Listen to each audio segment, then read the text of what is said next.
హైదరాబాద్ చుట్టుపక్కల ప్రాంతాల్లో హైడ్రా దూకుడు కొనసాగిస్తోంది. ఎఫ్టీఎల్ బఫర్ జోన్ పరిధిలోని అక్రమ నిర్మాణాలపై హైడ్రా బుల్డోజర్ దాడులు కొనసాగిస్తున్నాయి. డే 1 నుంచి దూకుడుగా ఉన్న హైడ్రా అధికారులు తాజాగా మరిన్ని అక్రమ నిర్మాణాలు కూల్చివేశారు. అయితే చెరువు, ఎఫ్టీఎల్ బఫర్ జోన్లలో అనేక ఏళ్ల కిందటే నిర్మించి నివాసం ఉంటున్న వారికి జోలికి వెళ్లడం లేదని హైడ్రా కమిషనర్ రంగనాథ్ చెప్పారు. ఈ ఇళ్ల విషయంలో ప్రభుత్వం ఒక విధానపరమైన నిర్ణయం తీసుకోవాల్సి ఉంది. కొత్తగా నిర్మాణాలు ఉన్న వాటిని మాత్రం కూల్చివేస్తామని స్పష్టం చేశారు.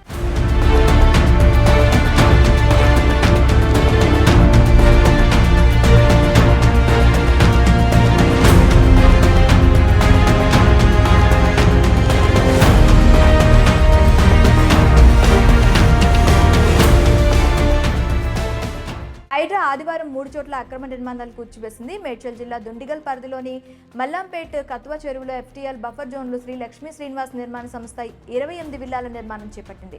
దీనికి అనుమతులు లేకపోవడంతో పంచాయతీ అనుమతులంటూ అధికారులను మభ్యపెట్టడానికి నిర్మాణ సంస్థ ప్రయత్నించింది. అప్పట్లో అధికారులు అనుమతులు లేవని ఈ విల్లాల్లో కొన్నింటిని సీజ్ చేశారు. హైడ్రా కమిషనర్ రంగనాథ్ ఇటీవల వీటిని పరిశీలించారు. ఆదివారం 7 గంటలకే 2 ప్రొక్లైనర్లతో కూల్చివేతలు ప్రారంభించారు. సాయంత్రం 5ంటికి 11 విల్లాలు నేలమట్టం చేశారు.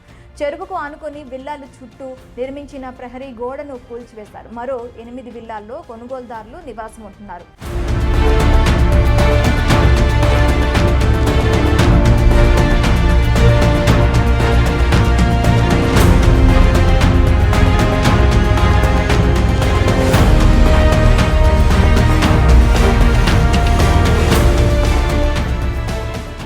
వీటిని కూడా ఖాళీ చేయించాలని అధికారులు భావించి వస్తువులను బయటపెట్టించారు. అక్కడ నివాసం ఉంటున్న వారిపై ఎటువంటి చర్యలు తీసుకోవద్దని కమిషనర్ రంగనాథ్ ఆదేశించడంపై వీరిపై చర్యలు తీసుకోకుండా వదిలేశారు.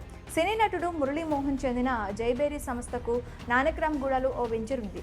దాని చుట్టూ రేకులతో వేసిన ఫెన్సింగ్ 2 మీటర్ల మేర ఎఫ్టీఎల్లోకి వచ్చిందని హైడ్రా అధికారులు గుర్తించారు. తక్షణం పెన్షన్ తొలగించాలని అధికారులు ఆదేశించారు.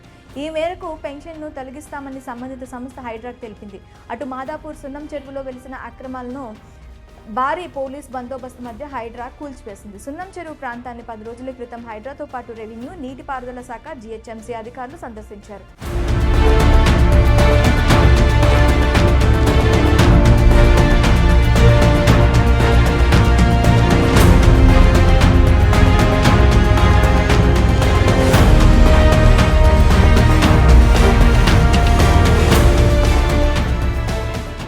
ఎఫ్టీఎల్ బఫర్ జోన్లో నిర్మాణాలు, చెరువుల్లో మట్టి వేసి పూడ్చివేసినట్లు హైడ్రా సిబ్బంది గుర్తించారు.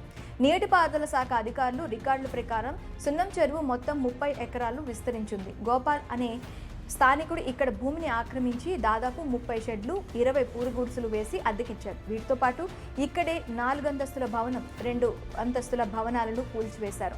ఇక్కడ ఒక హోటల్ను కూడా నిర్వహిస్తున్నారు. షెడ్లను వివిధ వ్యాపారులు గోదాములుగా వాడుతున్నారు. అయితే తాము షెడ్లను అద్దెకు తీసుకుని గోదాములుగా వాడుకుంటున్నామని ఏమాత్రం సమయం ఇవ్వకుండా కూల్చివేతలు చేపట్టారని బాధితులు వాపోయారు. తమ నివాసాలను తొలగించారంటూ ఓ వ్యక్తి బాధితుతో కలిసి ఒంటిపై కిరోసిన్ పోసుకున్నారు. నిప్పంటించుకునేందుకు ప్రయత్నించగా అక్కడే ఉన్న పోలీసులు అడ్డుకుని అక్కడి నుంచి తరలించారు. అటు హైడ్రా అధికారులు మాత్రం తాము ముందుగానే నోటీసులు ఇచ్చామని చెబుతున్నారు.